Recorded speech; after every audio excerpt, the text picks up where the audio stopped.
गोविंद की आयु लगभग 1 वर्ष की हो गई, लेकिन अभी उनका नामकरण नहीं हुआ। ब्रज में तो किसी को नामकरण करने की याद ही नहीं, जिसको जो नाम अच्छा लग जाता उसी नाम से बुला लेते। कोई कनुआ कह देता, कोई कारो कह देता, कोई कन्हैया कह देता, कोई लाला कह देता। जिसको जो नाम अच्छा लगता उसी नाम से पुकारते। लेकिन वसुदेव जी को चिंता हुई कि मेरे दोनों बालक ब्रज में हैं और दोनों में भी काऊ को नामकरण न भयो। तो अपने कुल के आचार्य गर्गाचार्य जी को भेजा। नंद बाबा ने जैसी देखा, नंद बाबा ने कहा महाराज आप हमारे बच्चों का नामकरण कर दीजिए। और आज जैसी नामकरण करने पहुंचे, गर्गाचार्य जी के 3 दिवसीय अनुष्ठान प्रारंभ हुआ। अब गर्गाचार्य जी तो महाराज स्वपाकी संत हैं, किसी का बनाया हुआ भोजन नहीं पाते थे, स्वयं अपने हाथों से भोजन सिद्ध करते और ठाकुर जी को भोग लगा कर पाते। गर्गाचार्य जी ने कहा यशोदा मैया से, मैया आप हमको सूखी सामग्री प्रदान कर दो, हम स्वयं भोग बनाकर अपने ठाकुर जी को भोग लगाएंगे। जैसे महाराज मैया ने सूखी सामग्री दी, आज गर्गाचार्य जी ने बड़ा सुंदर खीर का भोग बनाया और खीर का भोग बनाकर तुलसी पत्र रखकर नेत्र बंद करके भोग लगाते। त्वदीय वस्तु गोविंदम तुभ्यमेव समर्पय। जैसे भोग लगाने लगे उसी समय गोविंद बलराम जी के साथ खेल खेल रहे थे। खेल खेलते खेलते बलराम जी रुक गए, कन्हैया रुक गए। कन्हैया ने कहा भैया 1 मिनट रुको। बलराम जी ने कहा का भयो? अरे हमको बाबा बुला रहे हो है, तुम कुछ क्षण रुको, हम भोग लगाकर आते हैं। और महाराज जैसे घुटमन घुटमन चलकर ठाकुर जी गए। गर्गाचार्य जी को क्या सुनाई दिया? बोले गर्गाचार्य जी को चप चप चप की आवाज सुनाई दी। गर्गाचार्य जी ने जैसे नेत्र खोलकर देखे तो छोटे से ठाकुर जी आज खीर का कटोरा हाथ में लेकर खीर को भोग लगाया। गर्गाचार्य जी ने कहा अरे नंद बाबा, अरे यशोदा मैया, जल्दी आओ जल्दी आओ। जैसे अरे तुम्हारो लाला कितना उद्यमी है, आज तो याने मेरो खीर जूठा कर दियो, लेकर जाओ अपने लाला को। यशोदा मैया ने क्षमा मांगी। यशोदा मैया ने कही बाबा क्षमा करो, मैं दूसरी बार तुमको सूखी सामग्री देती हूँ, आप दोबारा बना लो। अब महाराज जैसी गर्गाचार्य जी ने बनाया, अब की बार तो गर्गाचार्य जी ने केसर वाला खीर बनाया। बड़ा सुंदर जैसी खीर बनाया, केसर युक्त खीर, और जैसी भोग लगाया उसी समय गर्गाचार्य जी ने नेत्र बंद करके भोग लगाया। तो फिर गर्गाचार्य जी को आवाज आई, चप चप चप की आवाज। महाराज हमारे ठाकुर जी बड़े चटकारे ले लेकर खाते हैं। जैसी आवाज आई सोई गर्गाचार्य जी ने फिर चिल्लाया, अरे यशोदा मैया तुम्हारो लाला कितना उधम मचावे, देखो यानी दोबारा फिर जूठा कर दिया। यशोदा मैया ने हाथ जोड़कर क्षमा याचना की। गर्गाचार्य जी ने कहा कितनो उधमी बालक है, अरे जितनी बार खीर बनाओ जूठा करके चला जाता है। यशोदा मैया ने कहियो बाबा जी शुक्र मनाओ कि तुम्हारे खीर को खायो है, तुम्हारो ये जो शालिग्राम सिंहासन में बैठे है ना, या को ना खायो, शुक्र मनाओ। अरे कन्हैया तुम्हारे शालिग्राम जी को छोड़ दियो, या के डर से तो नंद बाबा अपने शालिग्राम जी की सेवा करके खूंटी में टांग कर जाते हैं। पहले जमाने में महाराज ऐसे छप्पर वाले जब घर हुआ करते थे ना, तो पहले जमाने में महाराज ऊंची ऊंची खूंटियां होती थी, जहां पर कुछ आवश्यक सामग्री बच्चों से बचाकर टांग दी जाती। मैया यशोदा कहती है बाबा नंद बाबा अपने शालिग्राम जी को या से बचाए बे के ताई पूजा करके खूंटी में टांग कर जावे, शालिग्राम को तक ना छोड़े। अच्छो हमारे गुरुदेव सुनाया करते हैं कि जब नंद बाबा यशोदा मैया और नंद बाबा खूब ठाकुर जी की सेवा करते, जब नंद बाबा यमुना जी से स्नान करके आते तो नंद बाबा को एक नियम, शालिग्राम जी की सेवा करते। शालिग्राम जी सबने देखा है ना, गोल गोल से शालिग्राम शिला के रूप में होते। तो जब सेवा करते तो कैसी सेवा करते? बोले जल से स्नान कराते, फिर दुग्ध से स्नान कराते, फिर दधी से स्नान कराते, और महाराज जैसे ही शहद से स्नान कराने लगते, सोई हमारे ठाकुर जी द्वार पर बैठे बैठे देखते तो गोविंद के जीभ में से पानी टपकने लग जाता। रे भैया, जे शालिग्राम जय जय है ना, रोज दूध दही घी में नहावे, शहद में नहावे, बड़े मीठे है गए होंगे। और जैसे नंद बाबा हाथ में माला लेकर बैठते, सोई महाराज गोविंद घुटमन घुटमन चल कर गए, पालकी मोड़कर बगल में बैठे।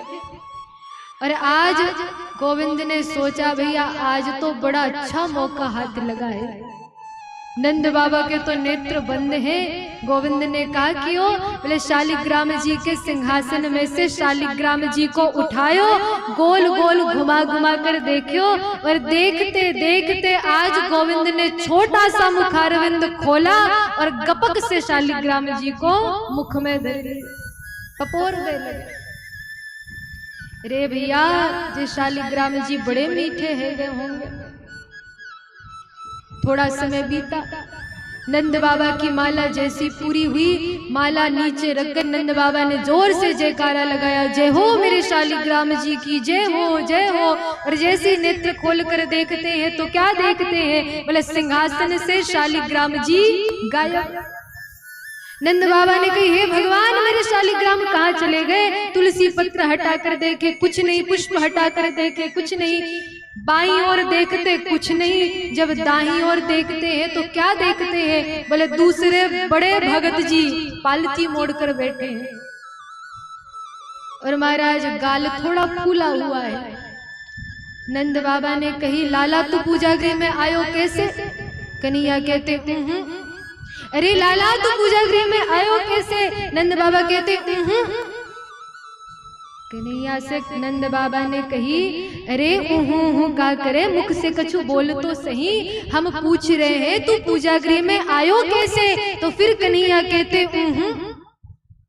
नंद बाबा को आयो गुस्सा। जैसे नंद बाबा को आयो गुस्सा, नंद बाबा ने देखा लाला की बाईं गाल थोड़ी ज्यादा फूल रही है। तो आज नंद बाबा ने कन्हैया के गाल में एक गुलचा मारो। जैसे गुलचा मारो सोई महाराज शालिग्राम जी गपक से बाहर निकल आए।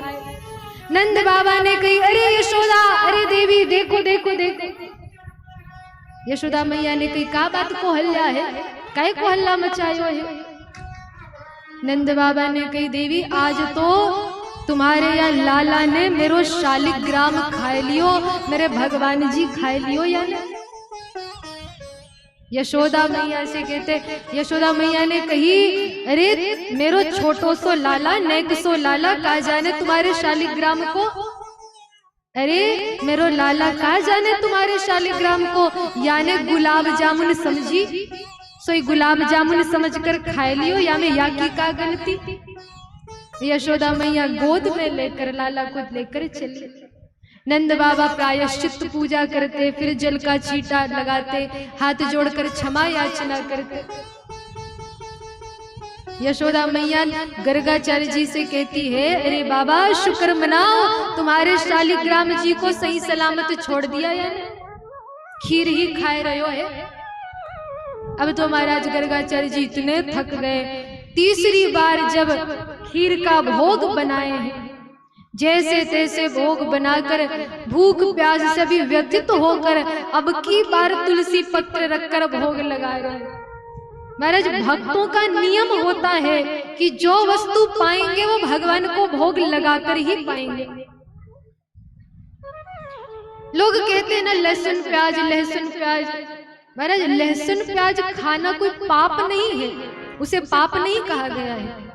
लेकिन भगवत गीता में भगवान कहते हैं भुंजते ते त्वघम पापम ये पचन्त्यात्म कारणात्। जो लोग कहते हैं ना खाना बन रहा है हमारे लिए बन रहा है, भगवान कहते, जो कहते हमारे लिए खाना बन रहा है वो अपना पाप ही खाते, क्योंकि जब भगवान को हम भोग नहीं लगाते तो उस अन्न में दोष आ जाता है, पाप प्रवेश कर जाता है। इसलिए पाप की शुद्धि कब होती है? जब उसमें उस अन्न में तुलसी पत्र रखकर ठाकुर जी को निवेदित करो, उसके बाद भोजन करो। और क्योंकि ठाकुर जी को लहसुन प्याज भोग नहीं लगाया जाता, इसलिए भक्तों के लिए लहसुन प्याज वर्जित कहा गया है, तामसिक वृत्ति वाला है। तो भक्तों का तो नियम होता है कि जो वस्तु पाएंगे तुलसी पत्र रखकर भोग लगाकर ही पाएंगे। गर्गाचार्य जी ने भोग लगाया। खेलते खेलते महाराज, अब तो महाराज ठाकुर जी को भी बड़ा गुस्सा आया। कन्हैया ने बलराम जी से कहा, बलराम भैया समझा लो या बाबा को। अरे देखियो क्या करे, पहले तो हाथ जोड़ जोड़ कर बुलावे कि प्रभु आओ, भोग स्वीकार करो, भोग लगाओ, और या के निवेदन पर चले जाओ तो मैया यशोदा से हमारी शिकायत कर दे, या बाबा को समझा दो वरना मैं या को बता दूंगा आज। बलराम जी ने कहा, शांत रह लाला, अरे वो जाने थोड़ी तू कौन है। अब की बार महाराज जैसे ठाकुर जी आए, गर्गाचार्य जी नेत्र बंद के थोड़ा थोड़ा नेत्र खोल खोल कर देखते भी हैं, कहीं वो लाला फिर ना आ जाए, वो उधमी छोरा फिर ना आ जाए। और महाराज धीरे धीरे नेत्र खोल कर देखने लगे तो क्या देखते हैं? बोले हाथ में खीर का कटोरा लेकर ठाकुर जी दोनों हाथ से बड़े प्रेम से भोग स्वीकार कर रहे हैं। अब की बार तो गर्गाचार्य जी बड़े उदास होकर बैठ गए। गर्गाचार्य जी को उदास देकर गोविंद ने आज बड़ी सुंदर लीला की। भगवान ने उसी समय चतुर्भुज स्वरूप धारण कर, शंख चक्र गदा पद्म हस्त धारण कर चतुर्भुज स्वरूप का दर्शन कराया। बोलिए चतुर्भुज नारायण भगवान की जय। गर्गाचार्य जी दर्शन करके धन्य हो गए। और आज भगवान ने कहा, गर्गाचार्य जी पता है हमने आपको इस स्वरूप में दर्शन क्यों कराया है? बोले क्यों कराया प्रभु? क्योंकि गर्गाचार्य जी हमारी कुंडली देखते ही आप समझ ही जाने वाले थे कि हम हैं कौन। इसीलिए आपसे एक निवेदन करना चाहते हैं कि यहाँ किसी से ये मत कहिएगा कि हम हैं कौन, यहाँ किसी से ये मत कहना कि भगवान जी है। गर्गाचार्य जी ने कहा, क्यों प्रभु? भगवान ने कहा, बाबा आपको भी पता है भगवान की सेवा कैसे होती है। अरे बेटा मानते हैं, प्रेम करते हैं, खूब लाड प्रेम से सेवा करते हैं। यदि कह दिया ना कि भगवान जी हैं तो हमको उठाकर अलमारी में ले जाकर बिठा देंगे। 2 चनेरी सुबह भोग लगा दी, 2 चीनी बादाम का भोग लगा दिया, 2 अगरबत्ती सुबह जलाई दी, 2 अगरबत्ती शाम को जलाई दी, हो गई पूजा। और महाराज इतना ही नहीं, साल में कभी एक बार मन कर गया तो जन्माष्टमी के दिन स्नान करा के सुंदर पोशाक पहना दिए, और साल भर बेचारे ठाकुर जी फिर वैसे ही बैठे रह जाते हैं।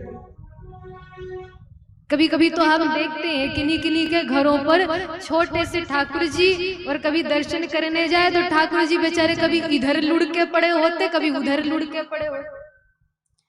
हम तो कहते भैया सेवा नहीं कर सकते तो घर पर विराजमान क्यों किया है आपने? और घर पर ठाकुर जी विराजमान है तो खूब सेवा करो उनकी।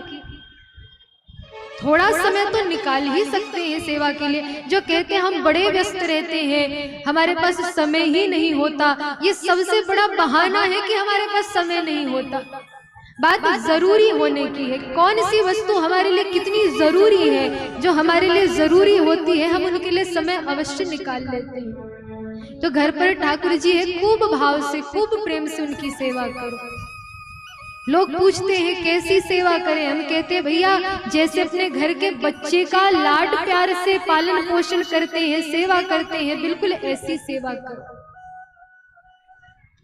इसे अर्चावतार विग्रह कहा गया है। मंदिर के तो अनेक नियम हो सकते हैं, लेकिन महाराज हमारे घर के जो ठाकुर जी है ना, ये हमारे नियम से चलेंगे। आपको मन करे तो 5 बजे भी उठा दो, मन ना हो तो आराम से सोने दो, 8 बजे उठाकर बिठाओ, 8 बजे उनको स्नान कराओ। लेकिन महाराज सेवा नित्य प्रति करो। गर्गाचार्य जी को दर्शन देते